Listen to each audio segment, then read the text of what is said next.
मित्रांनो, ठरलं तर मग या मालिकेच्या आजच्या भागामध्ये अर्जुन मी खात्रीपूर्वक सांगू शकतो की ही स्टुपिड आयडिया तन्वीच्या डोक्यामध्येच आलेली असणार आहे असं बोलतो.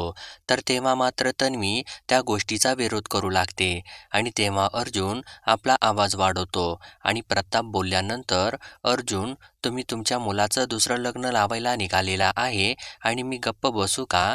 आणि जरी समजा माझं लग्न झालंच नसतं ना, तरीसुद्धा मी या मुलीसोबत लग्न केलंच नसतं असं म्हणतो आणि कल्पनाला, "मम्मा मी तुला हे परत परत सांगितलेलं आहे, तरीसुद्धा तुम्ही फिरून फिरून तिथंच येत आहे" असं म्हणतो. तर तेव्हा मात्र चैतन्य अर्जुनला शांत करायचा प्रयत्न करू लागतो आणि प्रिया त्याच्या जवळ जाते आणि "जरा आपल्या भविष्याचा विचार कर ना" असं बोलू लागते. तर तेव्हा अर्जुन तिच्यावरती जोराने ओरडतो आणि "तू माझ्या जवळसुद्धा येऊ नकोस" असं बोलतो. तर तेव्हा पूर्णा आजी अर्जुनला, "तू आमची ही किंमत करत आहेस का?" असं म्हणते. तर तेव्हा कल्पना, "2 वर्षांपूर्वी केलेली चूक मला आता सुधारायची आहे आणि माझी सून आता मला खोटारडी आणि नाटकी अजिबात नको आहे" असं बोलते आणि "एक गुणी मुलगी हवी आहे" असं बोलते. तर तेव्हा अर्जुन, "आणि मला तुझ्या या सो कॉल्ड गुणी मुलीसोबत लग्न करायचं नाही" असं म्हणतो आणि "मला कुठल्याच मुलीसोबत लग्न करायचं नाही, कारण माझं ऑलरेडी मिसेस सायलींच्या सोबत लग्न झालेलं आहे" असं बोलतो आणि "तुम्ही निर्णय घेऊ नका" असं बोलू लागतो. तर तेव्हा प्रताप रागाला येतो आणि "तू निर्णय घेतलेले आहेत ते चुकलेले आहेत" असं ओरडतो. तर तेव्हा अर्जुन, "माझ्या लग्नाची सुरुवात एका कॉन्ट्रॅक्ट मॅरेजमुळे झालेली आहे आणि ती एकच चूक माझी झालेली आहे" असं म्हणतो आणि "त्याची शिक्षा मी आजपर्यंत भोगत आहे, पण प्लीज तुम्ही यापुढे माझ्यासाठी कोणी काहीसुद्धा ठरवू नका" असं म्हणतो. तर तेव्हा पूर्णा आजी, "आमचा तुझ्यावरती काही एक अधिकार नाही का?" असं विचारते. तर तेव्हा कल्पना, "नसणारच आहे ना, कारण मी फक्त याला जन्म दिलेला आहे" असं बोलते. तर तेव्हा अर्जुन, "मम्मा मी तुझा आजपर्यंत सगळं काही ऐकत आलेलो आहे, पण याबाबतीत नाही ऐकणार" असं सांगतो. तर तेव्हा अस्मिता मध्येच बोलते आणि अर्जुन, "मम्मा पूर्णा आजी आणि डॅडचं तू कधीच काहीच विचार करत नाहीस, स्वतःचंच बघत आहेस तू आणि एवढा स्वार्थी कधीपासून झालास रे तू" असं म्हणते. तर तेव्हा पूर्णा आजी अर्जुनला, "मी तुला शेवटचं विचारत आहे, तू तन्वीसोबत लग्न करणार आहेस का नाहीस" असं म्हणते. तर तेव्हा अर्जुनसुद्धा, "मी पण शेवटचंच सांगत आहे, मी या मुलीसोबत लग्न करणार नाही म्हणजे नाही" असं म्हणतो आणि ते ऐकल्यानंतर मात्र सगळ्यांना धक्काच बसतो. तर तेव्हा अर्जुन, "आणि परत माझ्यासमोर हा टॉपिकसुद्धा नको आहे" असं बोलतो आणि तिथून निघून जात असतो. तर तेव्हा सर्वजण त्याला थांबवायचा प्रयत्न करत असतात आणि पूर्णा आजी उठते आणि अर्जुन अशी हाक मारते आणि चक्क तिला छातीमध्ये दुखू लागतं आणि ती खालीच बसते आणि तेव्हा अर्जुन पूर्णा आजी असं जोराने तिच्याकडे बघून ओरडतो.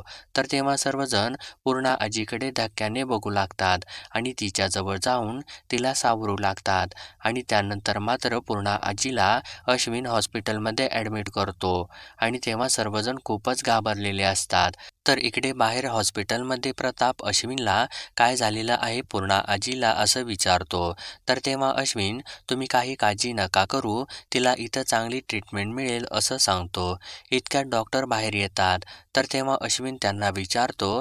तर तेव्हा मात्र डॉक्टर, "मी आता काहीच सांगू शकत नाही, आपण थोड्या वेळाने बोलूयात" असं म्हणून तिथून निघून जातात. तर डॉक्टर निघून गेल्यानंतर अर्जुन आतमध्ये जात असतो. तर तेव्हा प्रताप अर्जुनला थांबवतो आणि "आता काळजी दाखवायची काही एक गरज नाही आणि तू आतमध्ये जाऊन तिची तब्येत सुधारणार नाही, उलट जास्तच बिघडेल" असं बोलतो. तर तेव्हा अश्विनसुद्धा अर्जुनला, "प्लीज तू बाहेरच थांब" असं म्हणतो. तर तेव्हा अर्जुन तिथेच थांबतो. तर इकडे आतमध्ये कल्पना सिस्टरला पूर्ण आईला बरं वाटेल ना असं विचारते. तर तेव्हा सिस्टर, "तुम्ही डॉक्टरांच्या सोबतच बोला" असं म्हणते आणि तिचं काम करण्यासाठी तिथून निघून जाते. तर तेव्हा कल्पना पूर्ण आई अशी हाक मारू लागते. तर तेव्हा प्रिया तिथे सुद्धा आपलं नाटक चालू करते आणि "देवा, माझ्या पूर्ण आजीला काहीसुद्धा होऊ देऊ नकोस, हवं तर तू माझा जीव घे" असं बोलू लागते. तर तेव्हा अस्मिता तिला "शांत बस" असं म्हणू लागते आणि "कुणाला काहीसुद्धा होणार नाही" असं बोलत असते. इतक्यात अश्विन डॉक्टरांना घेऊन आतमध्ये येतो आणि त्या तिघींना बाजूला सरकायला सांगतो. तर तेव्हा डॉक्टर पूर्णा आजीला तपासू लागतात. तर तेव्हा अश्विन त्या तिघींना बाहेर जायला सांगतो. तर त्या ऐकत नाही म्हटल्यानंतर स्वतःसुद्धा त्यांच्यासोबत बाहेर येतो. तर इकडे मात्र सायली आरशासमोर उभा राहून लाजत असते आणि तेव्हा तिला त्या दोघांनी कपल डान्स केलेला असतो तो क्षण आठवतो आणि त्यानंतर तलावाच्या किनाऱ्याला त्यांनी घालवलेले क्षणसुद्धा आठवतात आणि त्यानंतर ज्यावेळेस अर्जुन तिला आय लव्ह यू बोललेलं असतं तो क्षणसुद्धा आठवतो आणि ती एकटीच हसू लागते आणि लाजूसुद्धा लागते. तर ते सर्व बघून कुसुम मात्र खूपच आनंदित होत असते आणि त्यानंतर ज्यावेळेस सायली आपले दागिने घेत असते तर तेव्हा चक्क तिला अर्जुन तिथं असल्याचा भास होतो आणि तो तिला तो दागिना नको दुसरा घे असं सांगत असल्याचा भास होतो आणि तेव्हा सायली अर्जुनने दिलेले दागिने घेत असते आणि ते कानात घालू लागते आणि त्यानंतर परत तिथं नसलेल्या अर्जुनकडे बघते आणि हसू लागते आणि इतक्यात अर्जुन उठून चक्क सायलीचा हात पकडतो आणि परत नाही असं म्हणून तिच्याकडे बघून हसू लागतो. तर तेव्हा सायलीसुद्धा हसू लागते आणि अर्जुन तिच्या चेहऱ्यावर असलेली केसाची बट तिला मागे करू देत नाही आणि तिच्याकडे एकसारखा बघू लागतो.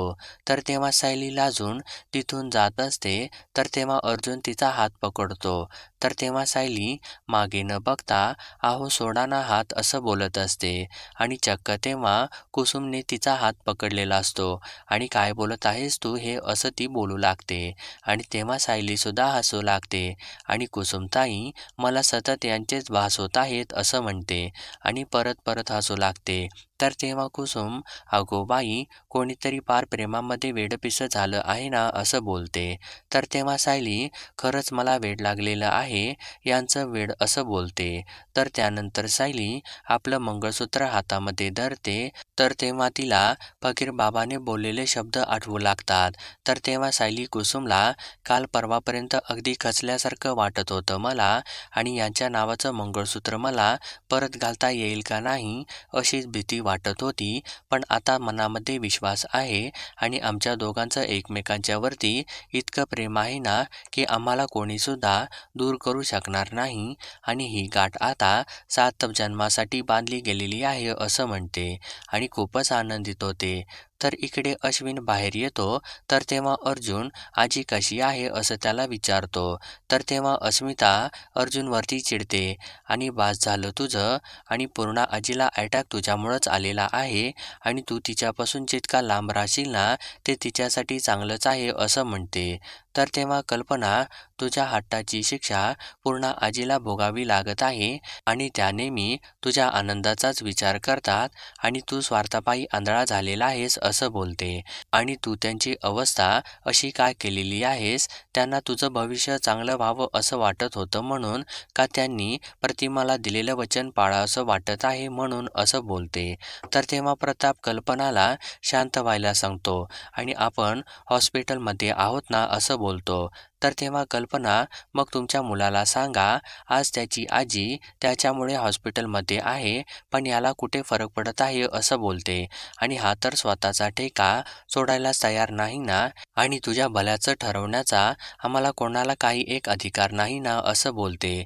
तर तेव्हा अश्विन कल्पनाला थांबवतो आणि "ममा तुझा आवाज वाढत आहे प्लीज शांत हो" असं बोलतो. तर तेव्हा कल्पना "आम्ही याला काही खून वगैरे करायला आणि दरोडा वगैरे टाकायला सांगितलेला नव्हता, लग्नच करायला सांगितलं होतं ना" असं बोलते.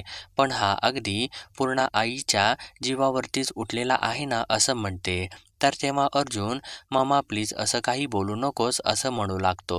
तर तेव्हा मात्र प्रिया मनातल्या मनामध्ये अर्जुनचं लग्न माझ्यासोबत होण्यासाठी अख्खी टीमच काम करत आहे आणि यांनासुद्धा माहिती नाही की हे सगळे टीम प्रियामध्ये आहेत असं बोलते. तर तेव्हा अश्विन कल्पनाला खाली बसायला सांगतो. तर तेव्हा प्रिया "तुला काही हवं आहे का" असं विचारते. तर तेव्हा कल्पना "मला काहीसुद्धा नको, फक्त पूर्ण आईला लवकरात लवकर बरं वाटायला हवं" असं बोलू लागते. तर तेव्हा प्रिया तिथून उठते आणि अर्जुन जवळ जाऊन "मला कळत आहे की तुला या सगळ्याचा किती त्रास होत असेल ते" असं म्हणते, "पण प्लीज इथे वाद घालू नकोस" असं बोलते. तर तेव्हा मात्र अर्जुन रागाला येत असतो. तर तेव्हा प्रिया, थोडं बाजूला जाऊन बसतोस का? आणि तुझ्या जखमासुद्धा अजून नीट भरलेल्या नाहीत ना, प्लीज असं बोलत असते. तर तेव्हा अर्जुन तिचा हात बाजूला सरकवतो आणि रागाने नाही असा इशारा करतो. तर ते बघितल्यानंतर कल्पना परत उठून जात असते, तर प्रताप तिला बसायला सांगतो. तर मित्रांनो, पुढील भागामध्ये पूर्णा आजी बोलू लागते आणि अर्जुनसाठी त्याची आजी महत्त्वाची आहे का ती मुलगी महत्त्वाची आहे असं बोलते. तर इकडे मात्र सायलीला सुद्धा ती गोष्ट समजलेली असते आणि सायली धावत हॉस्पिटलमध्ये येत असते. तर इकडे कल्पना पूर्णा आजीला अजूनसुद्धा तुमची गोष्ट त्याच्यापर्यंत पोचतच नाही असं म्हणते. तर तेव्हा प्रतापसुद्धा अशावेळी कसला विचार करत आहेस अर्जुन असं बोलतो आणि पूर्णा आईची तब्येत अजून बिघडवायची आहे का तुला असं बोलतो. तर नेमकं तेव्हा सायली दरवाजा उघडून आतमध्ये डोकावते आणि तेव्हा पूर्णा आजी अर्जुनला, मला वचन दे अर्जुन, तू तन्वीसोबतच लग्न करशील असं म्हणते. आणि ते ऐकल्यानंतर मात्र सायलीला जोराचा धक्काच बसतो आणि सायली तिथून ते ऐकल्यानंतर आपलं पाऊल मागं घेते. तर मित्रांनो, सायली पूर्णा आजीसाठी आपला त्याग करणार का, हे पाहण्यासाठी आपल्या चॅनलला सबस्क्राईब करा.